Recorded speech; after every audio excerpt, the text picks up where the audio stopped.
I'm Dr. Chip Levy. I'm a professor of medicine at the John Ochsner Heart and Vascular Institute, Ochsner Clinical School, the University of Queensland School of Medicine here in New Orleans, Louisiana, and I'm here to discuss our paper entitled Psychological Risk Factors and Cardiovascular Diseases, Is It All in Your Head?, which is published in the September 2011 issue of Postgraduate Medicine. I'd first like to acknowledge and congratulate the excellent efforts of our first author, Dr. Arthur Menezes. He's a second-year medicine resident here at Ochsner. He's planning to do a fellowship in cardiovascular diseases, as well as my other co-authors, Dr. Richard Milani, who's vice chairman of cardiology, Dr. James O'Keefe, who's director of preventive cardiology at the Mid-America Heart Institute in Kansas City, Missouri, and my brother, Dr. Thomas Levy, who's on the faculty in psychiatry at the Vanderbilt School of Medicine in Nashville, Tennessee. There certainly continues to be a fair amount of controversy regarding the role that psychological factors and stress plays in all of medicine, and this is particularly true in the area of cardiovascular diseases.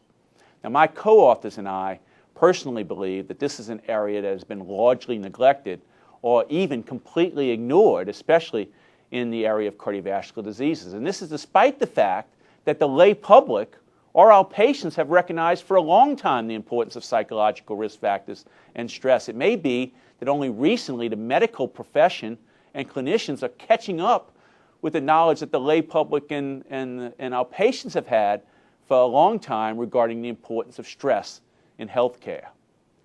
In our manuscript, we review a large amount of data that has made the link between psychological risk factors and cardiovascular diseases. Certainly in the last couple of decades, there's been an explosion of data coming from epidemiologic cohorts as well as clinical studies that have demonstrated the importance of psychological stress. Certainly a lot of this data is directed at depression, and in our manuscript we certainly review the evidence linking depression with cardiovascular diseases. But we also discuss other aspects of stress: anxiety, unexpressed anger or hostility, other adverse emotions, or just total psychosocial stress, and the role that these factors play in the pathogenesis and progression of cardiovascular diseases, and more importantly, the role they play in cardiovascular events and cardiovascular mortality. Now, there are several mechanisms by which psychological stress may worsen heart disease. And one of these that's gotten the most attention is increasing sympathetic drive, causing release of catecholamines and norepinephrine, which by itself has many adverse effects on the cardiovascular system. But these also counteract the cardioprotective effects of vagal stimulation. Stress also increases inflammation, and cardiovascular disease, especially atherosclerosis, is an inflammatory disease. It increases coronary vasomotor tone and can lead to coronary artery spasm. It increases platelet aggregation and adhesion, so that it can make the platelets more sticky and lead to coronary thrombosis. There's also evidence that chronic stress may increase cortisol levels and therefore play a role in the metabolic syndrome and other cardiovascular disorders. There may be other mechanisms as well, and certainly there's probably a multifactorial mechanism by which stress increases cardiovascular diseases. Now, even if one accepts the link between psychological factors and stress and cardiovascular diseases, one could certainly ask the question, what can you do about this? And this is a legitimate question. Certainly, there are many psychological interventions, psychological medications, the medications for depression and anxiety, that can help symptoms, improve quality of life, but these therapies have not been shown to reduce cardiovascular morbidity or mortality.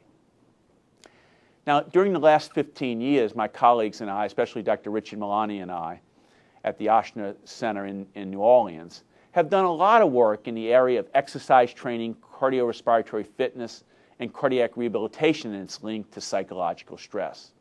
We have published data from our coronary heart disease patients showing quite high prevalences of depression, anxiety, hostility or unexpressed anger, and total amount of psychosocial stress, somewhere in the range of about 20% of our patients. And these patients who have high levels of psychological stress have other cardiovascular abnormalities. They tend to have higher levels of triglycerides, lower levels of HDL, probably lower exercise capacities, and other coronary heart disease risk factors compared to those patients with low levels of stress.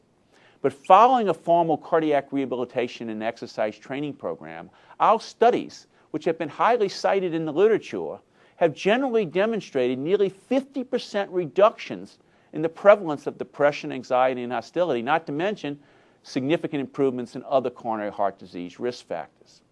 Now, a major paper that Dr. Richard Milani and I published in 2007 American Journal of Medicine demonstrated that depressed coronary heart disease patients had 4 to 5-fold higher mortality rates during 3-year follow-up compared to those coronary patients who were not depressed. More importantly, we showed that the depressed coronary patients who did not attend formal cardiac rehabilitation had 3-fold higher mortality during 3-year follow-up compared to the depressed coronary patients who completed a cardiac rehabilitation program.